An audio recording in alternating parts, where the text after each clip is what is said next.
எல்லோருக்கும் வணக்கம். இன்னைக்கு நம்ம பார்க்கக்கூடிய சப்ஜெக்ட், நம் வலியை உணர்வது ஆத்மாவா உடலா?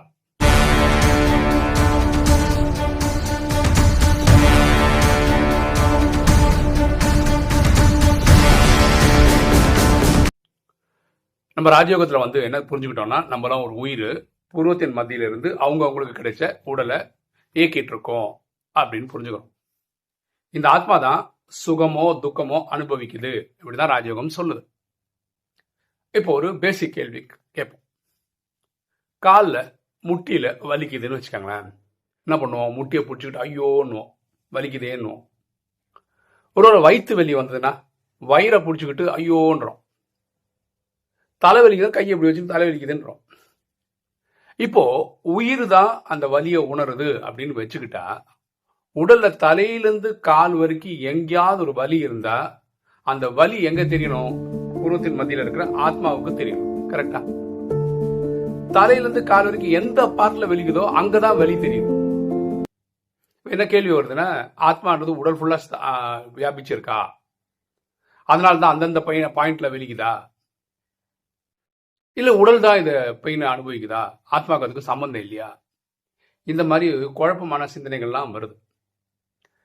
இந்த பாயிண்ட்ஸை பற்றி தான் நம்ம இந்த வீடியோவில் டிஸ்கஸ் பண்ண போகிறோம். இந்த உடல் வலியை அனுபவம் பண்ணுறது ஆத்மாவா உடலா அப்படின்ற கேள்வியை நம்ம இப்போ டிஸ்கஸ் பண்ணுறோம். ஓகே, நான் இது விஷயமா சில சீனியர் பிரதர்ஸ்கிட்டலாம் டிஸ்கஸ் பண்ணேன். அவங்க புது புது பாயிண்ட்ஸ்லாம் சொன்னாங்க. அதில் எனக்கே 1-2 பாயிண்ட்ஸ் ரொம்ப ரொம்ப புதுசு. ஒரு விஷயம் ஸ்ட்ரெயிட் ஃபார்வர்டு, ஏன்னா ராஜயோகம் சொல்லுது, சொல்லிக் கொடுக்குறது இறைவன், அதனால டவுட்டே கிடையாது. உடலில் சுகமோ துக்கமோ அனுபவம் பண்றது ஆத்மா தான். ஓகே, அது எப்படின்றத நம்ம இப்போ புரிஞ்சுக்கலாம். இப்போ சத்தியகுதிலையும் திரேதாயுகத்திலும் ஆத்மா தூய்மையா இருக்கிறதுனால அங்க சுகம் மட்டுமே அனுபவிக்குது. அங்க யாருக்குமே துக்கம் கிடையாது. 33 கோடி பேர் நினைக்கிறேன், 33 கோடி பேர் சுகத்துல இருக்காங்க. துக்கம்ன்றதுக்கு அடையாளம் கூட அவங்களுக்கு தெரியாது, அப்படி வாழ்ந்துருவாங்க. துவாபர கலிகாலத்துல தான் நம்ம இந்த துக்கத்தை அனுபவிக்கிறோம்.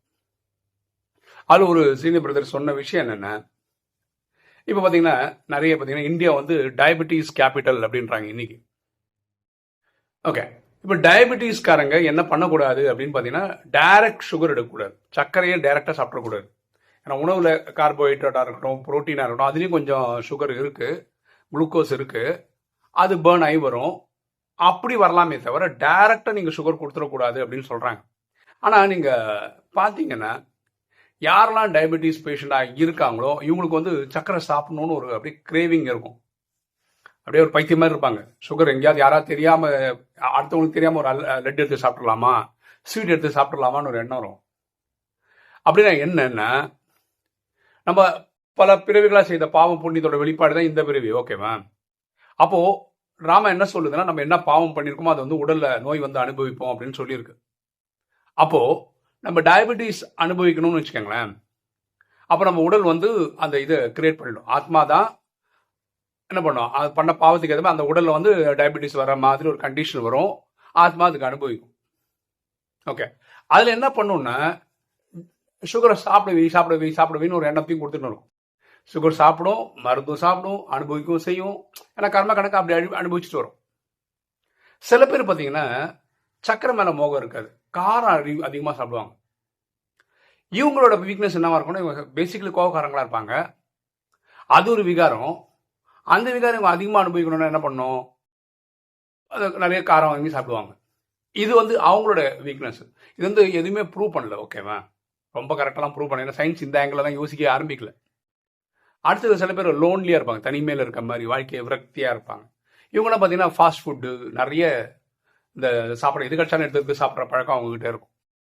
அப்படின்னு என்ன, இந்த விகாரத்தை இந்த உடல் அனுபவிக்கணும், ஆத்மா அனுபவிக்கணும் இந்த உடல் வழியா. அப்போ அது சம்பந்தமா எல்லா தப்பும் அந்த ஆத்மாவே பண்ணுவார். அப்போ சொல்லவும் செய்வார், எனக்கு டயபெட்டிஸ் இருக்கு, சுகர் சாப்பிடக்கூடாது, ஆனால் நான் சாப்பிட்றேன். எனக்கு கோவம் இருக்கு, கோவப்படக்கூடாது, ஆனால் நான் காரம் சாப்பிட்றேன். இப்படி அவங்களாவே தப்பையும் பண்ணிட்டு அனுபவிக்கவும் செய்யறான். ஓகே, இப்போ நம்ம அதுக்கு கேள்விக்கு வருவோம். இப்போ பூர்வத்தின் மத்தியில் இருக்க ஆத்மா தான் அதை அனுபவிக்குதுன்னா, எல்லா வெளியும் இங்கே தான் அனுபவிக்குதுன்னு வச்சுப்போமே. ஒரு எக்ஸாம்பிளுக்கு, மூட்டி வெளி வந்தாலும் சரி, வயிற்று வெளி வந்தாலும் சரி, தலைவலி வந்தாலும் சரி, உடல்ல எங்க வெளி வந்தாலும் ஆத்மாவே அந்த வலி அனுபவிக்குதுன்னு வச்சுப்போம் ஒரு எக்ஸாம்பிளுக்கு. என்ன ஆகும்? இப்போ ஒரு பல்லு வலி, பல்லு சொத்தையாயிடுச்சு, அதனால வலிக்குது. இங்க வலி வராம நேர புருவத்தின் மத்தியில வலி வருதுன்னு வச்சுக்கோங்களேன். நம்மளால என்ன ஜட்ஜ் பண்ண முடியாதுன்னா, தலையிலேருந்து கால் வரைக்கும் எங்க ப்ராப்ளம்னே தெரியாது. எப்ப பார்த்தாலும் அந்த உயிருக்கு துடிச்சுனே இருந்தனா, வலிச்சுனே இருந்தனா. கரெக்டா? ரெண்டாவது, நமக்கே தெரியும், இந்த சங்கமத்துல தான் இறைவனே வந்து நமக்கு ஒரு கிளாஸ் எடுக்கிறார். நீங்களாம் ஒரு உயிர், உடல் கிடையாது அப்படின்னு சொல்றாரு. அதையும் ஒரு 33 கோடி பேர் தான் கேட்கறாங்க. இன்னைக்கு 800 கோடி பேர் கொஞ்சம் ஜனத்துக்குள்ள 2036 போல ஒரு 900 கோடி கூட இருப்போம். ஆனா கொஞ்சம் பேருக்கு இந்த நாலேஜே போகணும்னு இருக்கு. எப்போ எல்லாருக்கும் வந்து புருவத்தின் மத்தியில தான் வலி வருதுன்னு வச்சுக்கோங்க. ஹெட் டு டோ என்ன பிரச்சனை வந்தாலும் இங்கே தான் வலி வருதுன்னா, கடவுள் வந்து இந்த ஆத்ம நாலேஜ் கொடுக்க வேண்டிய அவசியமே கிடையாது. இங்கே ஏதோ ஒன்று இருக்கு, அதுல தான் வலியே வருது, உடம்புல எங்கேயும் வெளியே வரல. அப்போ அதுதான் முக்கியமான ஃபேக்டர். இறந்துட்டு அது கிளம்பி போயிடுச்சு, அதனால தான் அந்த உடலை வெட்டினாலோ எரிச்சாலோ அந்த உடலுக்கு ஒன்றும் தெரிய மாட்டேங்குதுன்னு சாதாரண காமன் மேனுக்கே தெரிஞ்சிடும். டிராமாவில் அதனால தான் அப்படி வைக்கப்பட்டிருக்கிறது அப்படின்றது என்னோட தாழ்மையான கருத்து. Okay, right. இப்போ அடுத்தது, நமக்கு நல்லா தெரியும், ஆத்மா தன்னோட நடிப்பு நடிக்கணும்னாவே அதுக்கு என்ன தேவை? ஒரு உடல் தேவை, இல்லைன்னா நடிக்க முடியாது. எந்த ஒரு ஆத்மாவும் என்ன நினைக்குது? தனக்கு கிடைச்ச உடல்ல சுகமா நடிக்கணும் தான் நினைக்குது. கலிகாலத்திலும் அப்படிதான் நினைக்குது. ஓகேவா? அப்போ இப்போ ஒரு மூட்டு வலி, காலில் மூட்டு வலி இருக்குன்னு வச்சுக்கோங்களேன். அந்த வலியோட ஆத்மா தான் அந்த வலியை அனுபவிக்குது. அப்ப அந்த ஆத்மாவுக்கு அந்த வலி வரக்கூடாதுன்னு என்ன பண்ணும்? அந்த மூட்டு வலியை சரி பண்ணும். கரெக்டா? அப்போ அந்த ஆத்மா என்ன பண்ணுது அப்படின்னு பாத்தீங்கன்னா, நமக்கு அந்த சிக்னல் கொடுக்குது, இந்த இடத்துல பெயின் வர மாதிரி கிரியேட் பண்ணுது. அப்போ அந்த காலை முட்டி வச்சு பிடிச்சிருந்தோம் உடனே பண்ணுவோம், முட்டி வலிக்குது, ஏதோ ஒரு ப்ராப்ளம் இருக்கு, நமக்கு அதுக்கு சொல்யூஷன் தெரியல, டாக்டர் கிட்ட போவோம். பல்லு வலிக்குது அப்படின்னா என்ன? பல்லுல ஏதோ ஒரு ப்ராப்ளம் இருக்கு, அது நம்மளுக்கு தெரியல, ஒரு டென்டிஸ்ட் கிட்ட போறோம். வயிறு வலிக்குது, ஏன் வலிக்குதுன்னு தெரியல, டாக்டர் கிட்ட போறோம். அப்போ ஆத்மாவுக்கு என்ன வேணும்னா, தனக்கு கிடைச்சது அந்த உடல் தான், தலையிலேருந்து கால் வரைக்கும் இருக்கிற ஏரியால தான் அந்த ஆத்மா நடிக்குது, அதை தான் பயன்படுத்துது. அதான் ராஜாவா இருந்து இதெல்லாம் கண்ட்ரோல் பண்ணுது. ஆனா அது கிடைச்ச உடல்ல ஒரு பார்ட்ல அங்க வீக் இங்க வீக்னா உடனே சிக்னல் கொடுத்துருது. அதன்படி நம்ம வந்து உடனே போய் அதுக்கு அட்டென்ஷன் கொடுத்து சரி பண்ணலாம். சரி பண்ணா அந்த வலி போயிடும். வலி போச்சுன்னா அந்த ஆத்மாவில் சுகமா நடிக்க முடியும். அப்போ உடல்ல தலையிலிருந்து கால் வரைக்கும் எந்த பார்ட்ல வலிக்குதோ அந்த பார்ட்ல வலிச்சாதான் நம்ம அதுக்கு அட்டென்ஷன் கொடுக்க முடியும். புருவத்தின் மத்தியில தான் எல்லா வலியும் வந்ததுன்னா, நீங்க எந்த ஒரு எம்பிபிஎஸ் டாக்டர் கிட்ட போனாலும், எந்த ஒரு எம்டி டாக்டர் கிட்ட போனாலும் அவங்க கண்டுபிடிக்கிறத மண்டை காஞ்சிருவாங்க. கரெக்டா? இப்பவே நீங்க வந்து வயிற்றுல வலின்னு சொல்லி போனீங்கன்னு வச்சுக்கலாம், டாக்டர் என்ன சொல்லுவாங்க? ஒரு 4-5 டெஸ்ட் எழுதி கொடுப்பாங்க. இப்படி இருக்கலாம், அப்படி இருக்கலாம், இப்படி இருக்கலாம்னு சொல்லி ஒரு 10 டெஸ்ட் எடுப்பாங்க. அதுக்கப்புறம் அங்கே ஆன்சர் வரதை வச்சு இது இப்படி இருக்கும், அது அப்படி இருக்கும்னு கண்டுபிடிக்கிறாங்க. எப்போ நீங்க வயிற்று வலின்னு சொன்னதுக்கு அப்புறம் வயிற்றுக்கு சம்பந்தப்பட்ட ஒரு 4 டெஸ்ட் கொடுக்குறாங்க. வலியே புருவத்தின் மத்தியில தான் வருதுன்னு வச்சுக்கோங்களேன், தலையிலிருந்து கால் வரைக்கும் இருக்கிற எல்லா டெஸ்டும் எடுத்தாதான் அவங்களால வந்து இந்த இடத்துல ப்ராப்ளம் கண்டுபிடிக்க முடியும். அப்ப சாதாரண ஒரு தலைவலிக்கே நீங்க ஹெட் டு டோ டெஸ்ட் பண்ணி ஆகணும். தேவைப்பட்டா இசிஜி எடுக்க வேண்டியிருக்கும், எக்கோ எடுக்க வேண்டிய, எனக்கு தெரியல, வலி வந்து ஆத்மாவில் தானே வருது நம்ம எடுத்த எக்ஸாம்பிள்ல. அப்போ இது இயற்கையோட டிசைன். ஸோ ஆத்மா இந்த சரீரத்தில் நடித்து ஆக வேண்டி இருக்கு. அப்போ அந்த ஆத்மாவுக்கு தனக்கு கிடைச்ச உடலை பக்காவா வச்சுக்க வேண்டிய பொறுப்பும் ஆத்மாவுக்கு தான் இருக்கு. அப்ப அந்த ஆத்மா என்ன பண்ணும்? எங்க உடம்புல எந்த பார்ட்ல வலிக்குதோ அந்த பார்ட்ல வலி வர்ற மாதிரி அது உருவாக்கம் பண்ணுது. ஓகே, நேற்று நாங்கள் இதை வந்து எங்கள் ஈவினிங் கிளாஸில் டிஸ்கஸ் பண்ணோம். ஏன்னா இது வந்து ரொம்ப ரொம்ப டீப்பான சப்ஜெக்ட். ஓகேவா? எல்லாருக்கும் ஆன்சரும் தெரியாது. நம்ம சொல்றதுக்கு எல்லாத்துக்குமே ப்ரூஃபும் கிடையாது. ஓகேவா? நான் நிறைய பிரதர்ஸ் கிட்ட கேட்டு சொல்கிறோம், அவங்க எதுவுமே நம்ம சயின்டிஃபிக்கலாக ப்ரூவ் பண்ண முடியாது. இப்போ யாராவது கமெண்ட் செக்ஷனில் வந்து இது எங்கே ப்ரூவ் பண்ணியிருக்காங்க சயின்ஸ் படின்னு கேட்டால் நமக்கு பதில் கிடையாது. நம்ம வந்து ஆன்மீகத்தை சயின்டிஃபிக்காக சொல்ல ட்ரை பண்ணுறோம், அவ்வளோதான். ஓகேவா? இது இப்படி இப்படி இருக்கலாம், இது இப்படி இப்படி இருக்கலாம். பரமாத்மா ராஜயோகத்தில் சில விஷயங்கள் சொல்லியிருக்காரு, சில விஷயங்கள் சொல்கிறதே கிடையாது. அவ்வளோ சொல்லாத இடங்களை வந்து நமக்கு யூகிக்க தான் வேண்டியிருக்கு. அந்த யூகம் வந்து கரெக்டாக இருக்கலாம், தப்பாக இருக்கலாம். அதுதான் நம்மக்கிட்ட இருக்கிற சேலஞ்சு. சரியா? அப்போ இந்த வலியானது ஆத்மா தான் உணர்கிறது. அதுதான் இந்த உடம்புக்கு அந்த சிக்னல் கொடுக்கும். பாருங்க, இந்த உடல்ல வந்து உங்களுக்கு நல்லா தெரியும், அங்கங்க பெயின் செல்ஸ் இருக்கு உடம்புக்கே. ஓகே, எங்கெங்கெல்லாம் பெயின் வருதோ, அது செல் வருதோ, அது வந்து பிரெயினுக்கு, மூளைக்கு சிக்னல் போயிடும். சிக்னல் போனால் அது வந்து ஆத்மாவுக்கு சொல்லும்.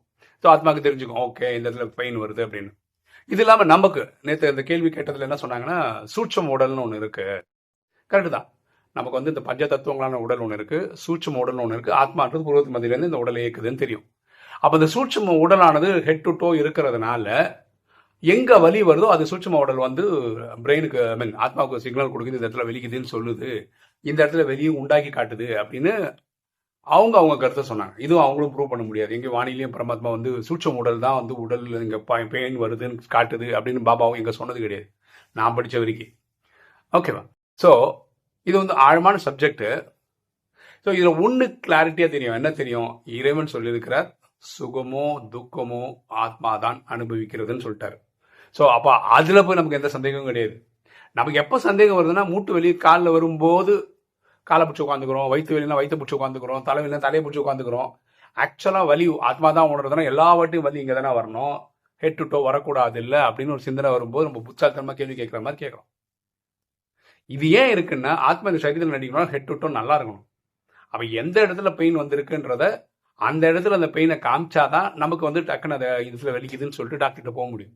நீ டாக்டர்கிட்ட போய் பாதி வேலையை குறைச்சிடுறீங்கல்ல. பாருங்களேன், இப்போ பல்லு வலிக்குதுன்னு வச்சுக்கோங்களேன், நீங்கள் வந்து எந்த டாக்டர், கண் டாக்டர்கிட்ட போக வேணாம்ல. இங்கே தான் வலிக்குதுன்னு உங்களுக்கு தெரியும். பல்லு டாக்டர்கிட்ட போனீங்கன்னா அந்த ஒரு 4 டெஸ்ட் எடுத்துட்டு இதுதான் ப்ராப்ளம் சரி ஃபிக்ஸ் பண்ணி கொடுத்துருவார். கரெக்டா? அது ஆத்மாவில் வெளியே வந்த பல்லு வெளியில் உங்களுக்கு எப்படி தெரியும்? ஓகேவா? ஸோ இது ரொம்ப ஆழமான சப்ஜெக்ட். இப்போ நீங்கள் வீடியோ பார்க்குற நீங்கள் உங்களுக்கு இதுக்கு பற்றி எதெல்லாம் விடை தெரியுமா? நம்ம வலியை உணர்றது யாரு? ஆத்மாவா உடலா? இதை பற்றி நீங்கள் என்ன நினைக்கிறீங்க? உங்களுக்கு தெரிஞ்ச ஆன்சர் என்ன அப்படின்றதெல்லாம் கமெண்ட் செக்ஷனில் போடுங்க, நம்ம எல்லாரும் தெரிஞ்சுக்கலாம். ஓகே, ஒரு தகவல். நம்ம வந்து இந்த ராஜயோக விஸ்வ சேவான ஒரு குரூப்பை போட்டிருக்கோம், ஆரம்பிச்சிருக்கிறோம். அதில் நிறைய பேர் இப்போ கிட்டத்தட்ட 150 பேர் பக்கத்தில் வந்துட்டாங்க. ஓகேவா? இதில் ஒரு முயற்சியில் நமக்கு கிடைச்ச வெற்றி என்னென்னா, நிறைய பேரை வந்து இந்த டிராஃபிக் கண்ட்ரோல் சாங்ஸை வந்து அட்லீஸ்ட் ஒரு 4 வாட்டியோ 5 வாட்டியோ ஒரு அதாவது டிராஃபிக் கண்ட்ரோலே, அது இல்லாமல் அவருக்கு 1 மினிட்ன்ற சாங்கை வந்து ஒரு 5-6 வாட்டி கேட்க வைக்கிறதுக்கு ஒரு முயற்சி பண்ணுறோம். அதில் சக்ஸஸும் அடைஞ்சிருக்கும். அது வரைக்கும் ரொம்ப சந்தோஷம். இப்போ அடுத்ததாக ஒரு முயற்சி பண்ணலாம் அப்படின்னு ஆசைப்பட்றேன் நான். பாபா வந்து வானிலை நிறைய வாட்டி சொல்லியிருக்கிறாரு. என்ன சொல்லியிருக்காருன்னா, விநாசம் பக்கத்தில் வருது, அதனால நீங்கள் தயாராகணும் அப்படின்றாரு. அந்த தயாரெடுப்பு அவர் என்ன சொல்கிறாருன்னா, நீங்கள் வந்து ஒரு 6 மாதத்துக்கு உங்களுக்கு தேவையான ஓவர் ஹெட்ஸை வந்து சேர்த்து வச்சுக்கோங்க அந்த அமௌண்ட்டை அப்படின்னு. அப்புறம் ஒரு மாதமும் வந்து நமக்கு விரும்புகிறோமோ விரும்பலையோ, சில பேருக்கு வீட்டு வாடகை கட்டணும், கரண்ட் பில்லு கட்டணும். இப்போ கரண்ட் பில் வந்து 2 மாதத்துக்கு ஒரு அடி தான் வருது, ஆனால் ஒரு பிரிச்சிங்கன்னா அப்படி வரும் இல்லையா? அந்த காசு, மளிகை சாமான், டெலிஃபோன் பில்லு, ப்ராட்பேண்ட் கனெக்ஷன், இப்படி நிறைய இருக்கு இல்லையா? ஸ்டாண்டர்டாக ஒரு 20,000 ரூபா வருதுன்னு வச்சுக்கோங்களேன். பாபா என்ன சொல்கிறாரு, 1,20,000 ரெடி பண்ணிக்கோங்கன்னு சொல்கிறாரு. மளிகை சாமான் வந்து ஒரு 3 மாதத்துக்கான ஸ்டாக் வச்சுக்கோங்க, வீட்டில் வந்து சோலார் போட்டுக்கோங்க அப்படின்னு சொல்கிறார். இப்போ நீங்கள் வீடியோ பார்க்குற நீங்கள் சொல்ல வேண்டியது என்னென்னா, இந்த 3 நான் செய்துட்டேன் அப்படின்னு சொல்லுவாங்க, கமெண்ட்டில் போடுங்க. இதில் 3லையுமே ஒன்று கூட என்னால் பண்ண முடியல இன்றைக்கி இருக்கிற நிலைமை இருக்கு. நான் நினச்சேன், நான் தான் பண்ண முடியல, பண்ண முடிஞ்சவங்க பண்ண வைக்கலாம்ல. அதுக்கு என்ன பண்ணலான்னா, இப்போ நீங்கள் வந்து கொஞ்சம் வசதியானவங்கன்னு வச்சுக்கோங்களேன், ஒன்றுக்கு 4-5 ப்ராப்பர்ட்டி வச்சுருக்கீங்கன்னு வச்சுக்கோங்க. தயவு செய்து ஏதாவது ஒரு ப்ராப்பர்ட்டியை விற்றுருங்க. விற்றுட்டு அந்த காசு உங்ககிட்ட தான் இருக்க போகுது. ஓகேவா? இதெல்லாம் செட் பண்ணிவிடுங்க. ஃபஸ்ட்டு 6 மாதத்துக்கு உங்களுக்கு என்ன கேபிட்டல் தேவை, அந்த காசை வந்து லிக்விட் கேஷாக வச்சுக்கோங்க. ஒன்று பண்ணிவிடுங்க. 3 மாதத்துக்கான ரேஷனை வாங்கிடுங்க. உங்கள் வீட்டில் சோலார் போட்டுடுங்க. இதை நீங்களாவது ஒருத்தர் பண்ணுங்க. இந்த மாதிரி ஒரு 10 எப்படி நம்ம யோகா பண்ணணும்னு நினச்சி ஒரு 140-150 பேரை ரெடி பண்ணிட்டோமோ, இப்போ இதை ரெடி பண்ணலாம் அப்படின்னு ஒரு ஐடியா. ஓகேவா? இது காலப்போக்கில் இப்படி நான் அடுத்தவங்களுக்கு பண்ண ஒரு நாள் எங்கள் வீட்டிலே அந்த வசதியெல்லாம் வந்துடும் இல்லையா? ஸோ ஒரு நல்ல காரியம் பண்ணிவிடுவோம் அப்படின்னு நினைக்கிறேன். இதில் என்ன ஆகும் தெரியுமா? இப்போ உங்களுக்கு 5-6 ப்ராப்பர்ட்டி இருக்குது, ஆனால் நீங்கள் இதை பற்றி இப்போ கவலைப்படல, கடைசியில் பார்க்கலாம்னு இருக்குன்னு வச்சுக்கலாம். கடைசியில் போகும்போது எதையுமே நீங்கள் எடுத்துகிட்டு போக மாட்டீங்க. ஏன்னா ட்ராமா அப்படி தான். அப்போது இன்றைக்கே நீங்கள் ரெடி ஆகிட்டீங்கன்னா நல்லது. உங்களோட வசதி இருக்குது, நீங்களாவது ரெடியாக இருங்களேன். இப்போதைக்கே பாபா சொல்லியிருக்காருன்னு சொல்லி பண்ணிடுங்களேன். இதில் என்னால் என்ன எப்படிலாம் ஹெல்ப் பண்ண முடியும்னா, இப்போ சோலார் போடணும் அப்படின்னா, இப்போ வேறு ஏதாவது டீமுக்கு வந்து உங்களுக்கு சோலார் பண்ணி தர சொல்ல முடியும், அது பண்ணலாம். இந்த மாதிரி சில சின்ன ஹெல்ப்பெல்லாம் என்னால் பண்ண முடியும். ஓகே, கொஞ்சம் யோசிக்கிறீங்களா? ஒன்று நீங்கள் சொல்ல வேண்டியது, நீங்கள் இதை 3 செட் பண்ணிட்டீங்களான்னு சொல்லணும். ஒன்று, இல்லை நான் பண்ணுறேன், என்கிட்ட ஒரு ப்ராப்பர்ட்டி இருக்குது, நான் வித்துட்டு இது பண்ணேன். இல்லை ஒரு கேஷ் இருந்தால் கேஷை ரெடி பண்ணி இதெல்லாம் பண்ணி வச்சுருங்க. அதுதான் சொல்லுவாங்க. என்கிட்ட காசு இருக்குது, அதனால் இதெல்லாம் நான் பண்ணிடலாம், பெரிய விஷயம் கிடையாது அப்படின்னா எதையும் விற்காமல் கூட நீங்கள் அதை பண்ணி பாருங்கள். ஆனால் கண்டிப்பாக பண்ணுங்கள். இப்போ நான் அது ஒரு முயற்சி பண்ணுறேன். எத்தனை பேரை இந்த மாதிரி 3 விஷயத்தை நான் ரெடி பண்ண முடியும் அப்படின்னு பார்க்குறேன். காலப்போக்கில் நானும் ரெடி ஆகிட்டேன்னா நானும் சொல்கிறேன் உங்ககிட்ட, நானும் பண்ணிட்டேன் அப்படின்றத சொல்கிறேன்.